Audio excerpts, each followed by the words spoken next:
بسم اللہ الرحمن الرحیم نحمدہ ونصلی ونسلم علی رسولہ الکریم اما بعد۔ وقت رہتا نہیں کہیں ٹک کر عادت اس کی بھی آدمی کی سی ہے۔ ہر انسان کی زندگی میں ایک ایسا وقت آتا ہے کہ جب اسے کوئی دوسرا نظر نہیں آتا۔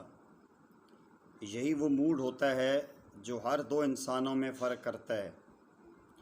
کچھ انسان اس کو سنوار دیتے ہیں اور کچھ انسان اس کو ضائع کر دیتے ہیں اور اس کے آثار سے باہر نکل جاتے ہیں۔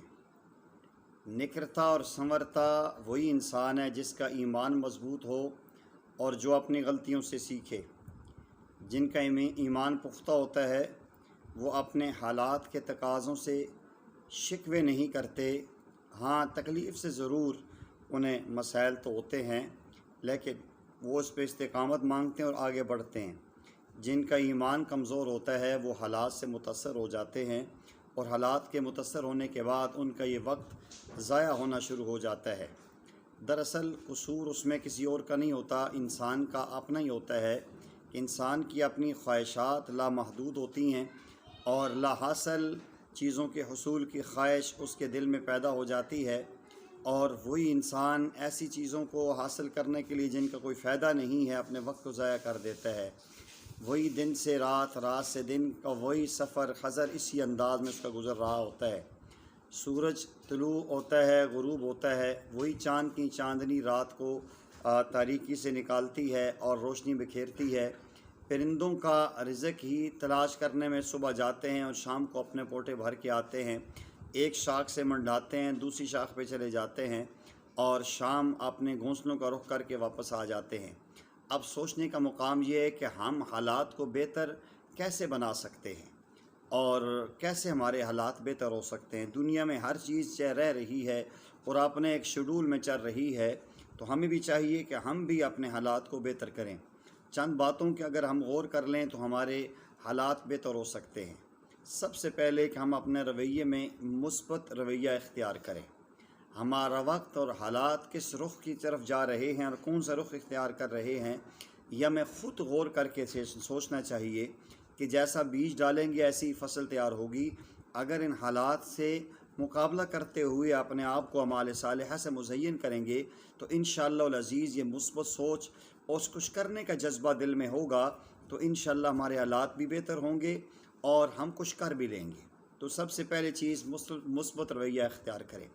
دوسری چیز، غیر اختیاری اشیاء کی فکر چھوڑ دیں۔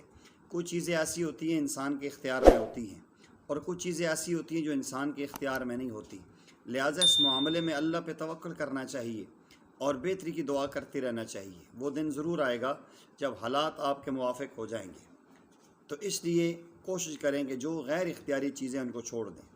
تیسری چیز یہ کہ اگر آپ حالات کو بہتر کرنا چاہتے ہیں تو کسی اچھی کتاب کا مطالعہ کریں۔ بسا اوقات انسان کو کوئی سمت نظر نہیں آ رہی ہوتی، اچھی اور اسلامی کتاب پڑھنے سے انسان کے اندر ایک کتاب اچھا مددگار ثابت ہوتی ہے اور صحیح رخ کی طرف اس کو لے کر جاتی ہے۔ چوتھی چیز یہ ہے کہ انسان اپنے ماضی کو بھلا دے، ماضی میں جو کر کے اس کو چھوڑ دے، نئے جذبے کے ساتھ، نئے ولولے کے ساتھ آگے بڑھنے کی کوشش کرے۔ انشاءاللہ یہ چند چیزیں اس اچھے انداز میں اس کو آگے لے کر جائیں گی۔ منزل تک پہنچنے کے لیے دو اصول ہوتے ہیں۔ سب سے پہلا اصول یہ ہوتا ہے کہ انسان جس منزل پہ چل رہا ہے اس منزل پر چلنے میں سنسیئر اور سنجیدہ ہو، اور دوسرا یہ ہو کہ وہ اس کے ساتھ مخلص ہو کے چل پڑے۔ جب بھی انسان کسی بھی سفر پہ جاتا ہے تو ہمیشہ سارے حالات اس کے موافق نہیں ہوتے۔ ایک بندے نے یہاں سے لاہور جانا ہے تو یقینی بات ہے کہ اڈے پر بھی خواری ہوتی ہے، بسا اوقات گاڑی اس کو ملتی ہے اور پھر بسا اوقات ملتی ہے تو اس میں وہ حالات نہیں ہوتے، اس کو سکون نہیں ہوتا، تھکاوٹ ہوتی ہے، لیکن وہ انسان یہ سمجھتا ہے کہ یہ عارضی مسائل ہیں، انشاءاللہ میں اپنے منزل پہ پہنچ جاؤں گا۔ ایسے ہی چلو یہ تو عام سفر ہے، کوئی خاص سفر عمرے کے لیے جاتا ہے، حج کے لیے جاتا ہے، اس کے لیے بھی حالات درمیان میں ایسے ہوتے ہیں، سفر کی مشقتیں ہوتی ہیں، تھکاوٹیں ضرور ہوتی ہیں، لیکن وہ تھکاوٹیں اور مشقتیں اور ان سارے مسائل کو پش ڈال کے اپنے ٹارگٹ کی طرف بڑھتا ہے کہ میرا ٹارگٹ یہ ہے کہ میں نے بیت اللہ شریف پہنچنا ہے، میں نے مسجد نبوی شریف گنبد خضرا کا نظارہ کرنا ہے۔ تو جس طرح خاص بڑے مقصد کے لیے انسان چلتا ہے تو راستے کی چھوٹی چھوٹی باتوں کو اگنور کر لیتا ہے آج اگر ہم چاہیں، ہمارا ایک مقصد ہے، ہم بہترین زندگی گزارنا چاہتے ہیں، ہم گھر میں ایک اسلامی ماحول بنانا چاہتے ہیں، تو ہمیں چاہیے کہ ہم حالات کے ساتھ جو چھوٹی موٹی باتیں ہیں ان کو چھوڑ دیں اور صحیح رخ پہ چلیں، نماز کی پابندی کریں، تلاوت کا اہتمام کریں، مسنون دعاؤں کا اہتمام کریں۔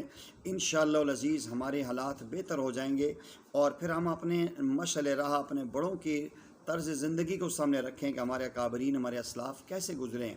انشاءاللہ العزیز ہماری زندگی میں بہتری آئے گی اور ہم اچھے رخ پہ چلیں گے۔